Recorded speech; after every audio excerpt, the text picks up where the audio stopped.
السلام علیکم پیارے بچوں، آج میں آپ لوگوں کو حضرت داؤد علیہ السلام کی ایک بہت ہی دلچسپ کہانی سنانے جا رہی ہوں۔ حضرت داؤد علیہ السلام اللہ تعالیٰ کے ایک نبی تھے۔ انہیں اللہ تعالیٰ نے بہت سی خوبیوں سے نوازا تھا۔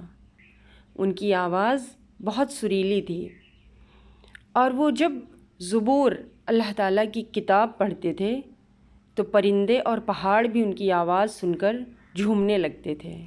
اللہ تعالیٰ نے انہیں لوہے کو نرم کرنے کی بھی طاقت دی تھی، جس سے وہ آسانی سے ہتھیار بنا لیتے تھے۔ ایک بار فلسطین میں جالوت نام کا ایک ظالم بادشاہ تھا۔ وہ بہت طاقتور تھا اور اس کی فوج بھی بہت بڑی تھی۔ اس نے بنی اسرائیل حضرت داؤد علیہ السلام کی قوم پر حملہ کر دیا اور انہیں بہت پریشان کیا۔ بنی اسرائیل نے اپنے نبی سمیل علیہ السلام سے مدد کی دعا کی۔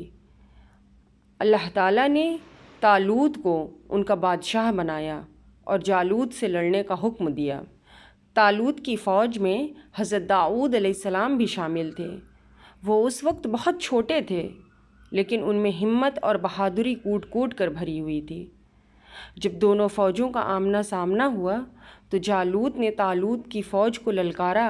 اس نے کہا کہ اگر کوئی مجھ سے لڑ سکتا ہے تو آگے آئے۔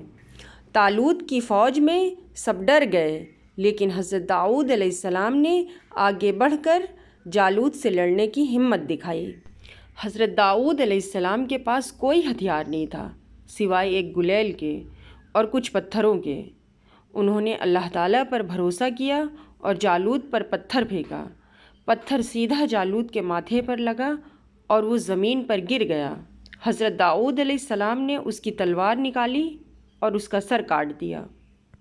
جالوت کے مرنے کے بعد اس کی فوج بھاگ گئی اور بنی اسرائیل نے جنگ جیت لی۔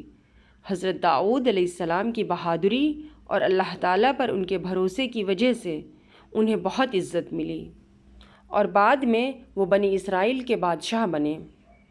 تو پیارے بچوں، حضرت داؤد علیہ السلام کی کہانی سے ہمیں یہ سبق ملتا ہے کہ اللہ تعالیٰ پر بھروسہ رکھنے اور نیک کام کرنے سے ہم عظیم انسان بن سکتے ہیں۔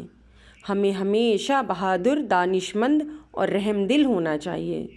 مجھے امید ہے کہ آپ کو حضرت داؤد علیہ السلام کی یہ کہانی بہت پسند آئی ہوگی۔